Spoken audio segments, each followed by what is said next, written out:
Hi, let's talk about store layout and design. What is an effective store layout design? An effective store layout design makes customers spend more time than they intended in the store so that retailers can try and influence customers to buy more. For example, you go to a supermarket to buy a loaf of bread, just a loaf of bread. And when you step into the supermarket, before you get to your loaf of bread, you see a new brand of dark chocolates. And say you really like chocolate and you are tempted to pick up a box of this new brand of dark chocolate and you thought, okay, you just might, and you put it into your basket. And then you continue walking along the aisles and you see, wow, oranges on discount, half price. So you're like, oh, okay, that's a really good deal. And the oranges look, bright and fresh, and you pick up some as well. So even though you only intended to buy a loaf of bread, because you didn't walk in and see your loaf of bread immediately, you actually buy chocolates and orange on top of your loaf of bread. That's what we mean, making you as a customer spend more time in a store so that you buy more than what you actually intended to before you walk to the store.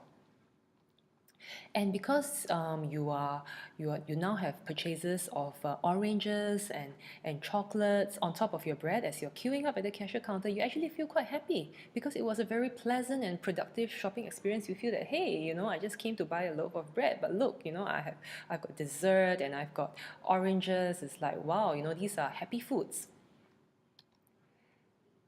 And a good store layout and design would actually make the customers move around. That's what that loaf of bread cost you to do. It cost you to move around the store, giving you more space to move around in before you got to the loaf of bread that had you buying these other things. So customers need to feel comfortable enough to move around. And that is usually achieved with enough space. What are some of the things that you would want to think about when you are planning a retail space? Okay, we want to have a balance of a relaxed environment that you can find your merchandise relatively easily. The merchandise that you plan to buy, okay, for example, your staples like your bread and milk and eggs, and it's a very comfortable space. There's nice music, nice temperature, nice lighting. At the same time, we want to balance it with a store that exposes customers to enough merchandise, not too much and not too little.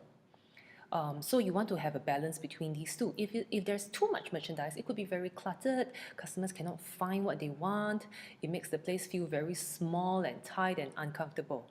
But if there's too little merchandise, then you are not making full use of the space, and retail space is expensive, especially so in Singapore. You also want to think about customers when they buy. What sort of behavior do they have? And a lot of this is actually very subconscious.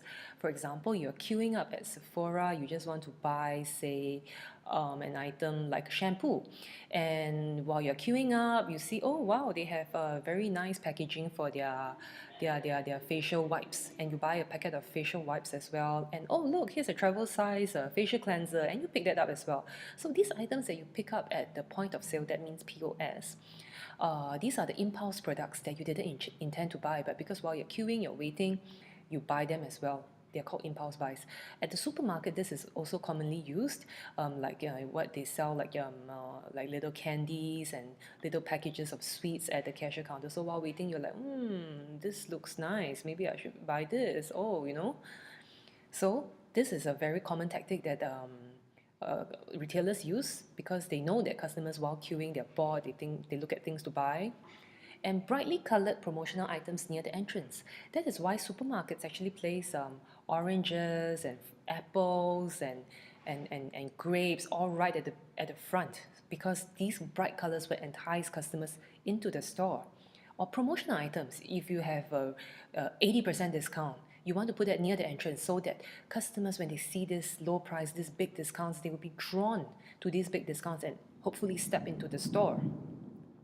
And you want to create the longest route to items in demand. Items in demand such as your staples, your milk, your bread, your eggs. These are things that households buy very frequently, and you want to put these items in a strategic location so that customers would have to walk and navigate various aisles, exposing themselves to many different merchandise along the way before they get to these bread, milk, eggs. And customers, according to research, tends to turn right after they enter a store, and they will slowly navigate the store in an anti-clockwise manner. So as a retailer, you will want to have maybe the lower priced items nearer to the right after the entrance, so that customers will feel that, oh, okay, here's another good buy, and then they move along and they move along, and slowly the prices can build up, the purchases can become more and more high involvement. As we said earlier, entrances must be strong visually. That's why our window displays, there's a lot of emphasis placed on window displays. For a apparel retailer, you will want to place your mannequins near the front of the entrance. You will want to have your themes communicated nearer to the front of the entrance, because your mannequins and your theme setting stage is very usually more interesting and more engaging. And customers should be able to see to the end of the store, so they know how big a space they would be having to move around in after they step into the store. And customers commonly will look for spaces like fitting rooms, cashiers, and for bigger stores, escalators or elevators. So there must be clear directions and clear accessibility. Customers must be able to see how the pathway to these places work. We shouldn't have like a tricky or pathways or spaces that customers can't really imagine where is the door. We have to make these paths and signages really clear. And as a rule of thumb, we should make sure that all the aisles in a store should have at least 4 feet for customers to move through. This is for Asian context generally. Okay, as a retailer, we're going to ask ourselves some of these questions. Where should each category of merchandise be placed? How much space should be allocated to each SKU? And how many items of each SKU should we display? If I'm selling jewelry, should I display all of the same design of earrings? If I'm selling lipsticks, should I display each and every stock I have, all like 200 pieces of the same color? Or should I display 10? Or should I display 20? A lot of this would depend on the next few factors that we're going to work through. Firstly, we can display products using functional product grouping. That means we group products that have the same usage together. For example, you will want to display a can opener with the canned foods. You will want to display the makeup with the makeup remover. For the next grouping, we have market segment grouping. Like in a supermarket, you would find all the baby products on the same aisle. Your diapers and baby formula, your baby wipes is all in the same section.